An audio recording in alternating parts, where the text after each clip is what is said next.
Ayan mga kasolar, muli tayo nagbabalik. At ang inyong kasolar, syempre, si Solarens.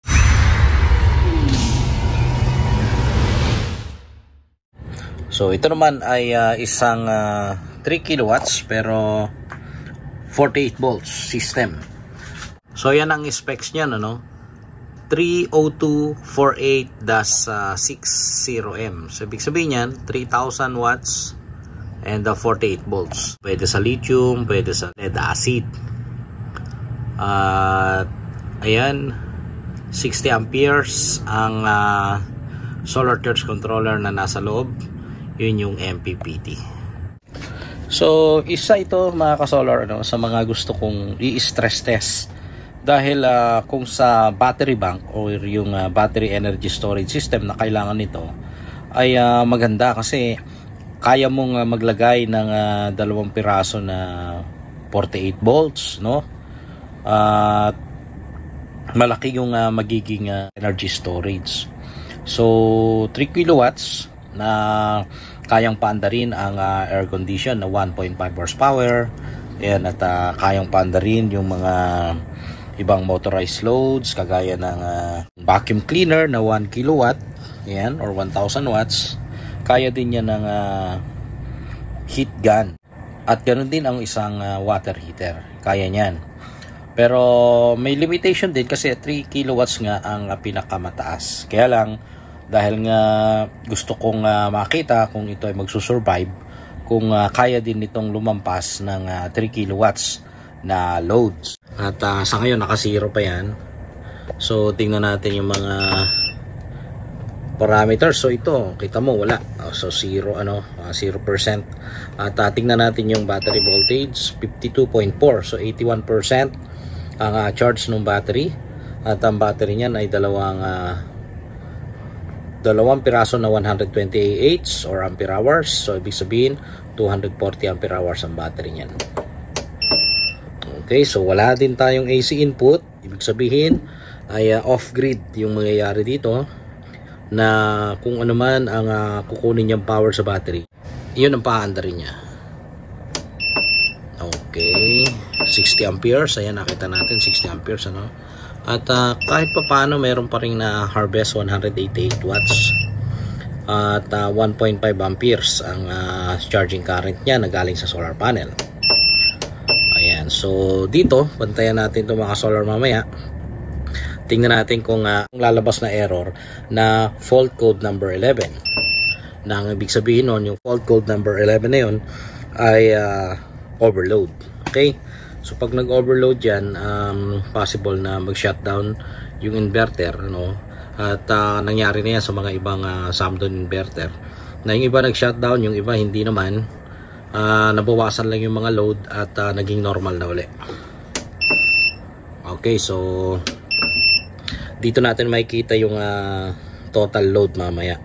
So ipapakita ko muna yung mga paandarin natin, ano, para ma-compute natin, ano, kung lalampas ba ng 3 kilowatts. Okay, so unahin natin yung vacuum cleaner. Vacuum cleaner natin ay Inco brand at 1 kilowatt yan. Ito. So maganda yung mga ganitong appliances kasi pwede siyang mag-adapt sa 50 o kaya 60 Hz. At yung voltage input niya, 220 hanggang 240. Ayan. Ang susunod naman, siyempre yung walang kamatayan nating water heater, nasa 1.2 kilowatts ang rated power nito. At yung Inco brand natin, ano, ito, yan pa rin gagamitin natin, pero gagawin natin gradual lang para hindi naman masyado ma-stress. Yan, dadaan-daanin natin hanggang sa makita natin na pumalo yung 3 kilowatts dyan dito. Okay, so wala tayong kasalukuyang load pa ngayon at pwede tayo maglagay. Maglalagay din pala tayo ng mga ilaw, no? Meron akong ilaw dito na ilang watts lang naman, tapos electric pan para makakuha tayo ng magandang load na lalabas dito. Okay, prepare ko lang. So ayan, Ayan mga ka-solar, nalagyan na natin ng ilaw. At meron ding electric fan. So nasa number 2 lang. At 43 o 44 watts ang kanyang load ngayon. Susunod natin paandarin yung water heater. Ito. Pagka pinandar natin yan, makikita natin natataas siya dito. Okay, ayan. So 1.8, 1.2, 1.08 kanina, 1.2, 1.3, 1.3, 1.4. Ayan, so nagpa-fluctuate lang yan. At tingnan natin kung magbabubbles. So ayan, nagbabubbles na. So ibig sabihin, okay na. Meron ng heat yan. At ayan na nga, nag-steady na sa 1.2. Ayan, susunod natin yan. Medyo maingay lang, no? Sunod natin. Vacuum. Yun. Kasa. 2.3 agad. 2.3. Ayan. Sunod natin yung heat gun. Ito. 2.4. Medyo kumasa. 2.4. Ayan. Kumasa natin. Natin kung saan na-update pina-adjust ko to. Ito may low at saka high, tinataas ko natin kung ayun nag-fold na, sumabot ng 3.1 1.10. kung magbabawas ako ngayon, tingnan natin kung mag-normal. Kung naka-fold yan, ibig sabihin overload, nasa 104%, ano? Huwag ka magbawas ng load na yan. So nakita nyo mga solar na wala yung fault at nag-normalize ulit. Ngayon ay ibabalik ko. Tingnan nyo yung percentage, yung lalampas sa 100%. Ayan, lumabas ulit 3.19. ayan, taas pa natin 3.3, sobra na 1.3 ulit po yan.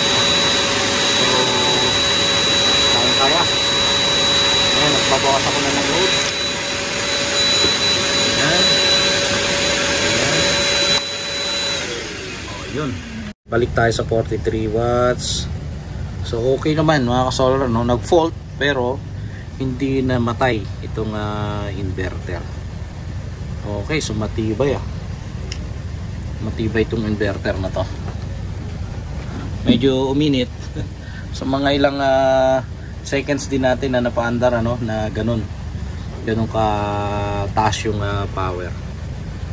So yun lang muna mga ka-solar. Maraming salamat sa panonood. So ito ay tinest lang natin, tinignan natin kung talagang kakayanin niya yung mga load na pinakita ko. At okay naman, kinaya naman. So ayun, yun na lang muna. Hanggang dyan na lang muna mga ka-solar. At kita tayo sa susunod na video. At muli, ang inyong ka-solar, si Solarens.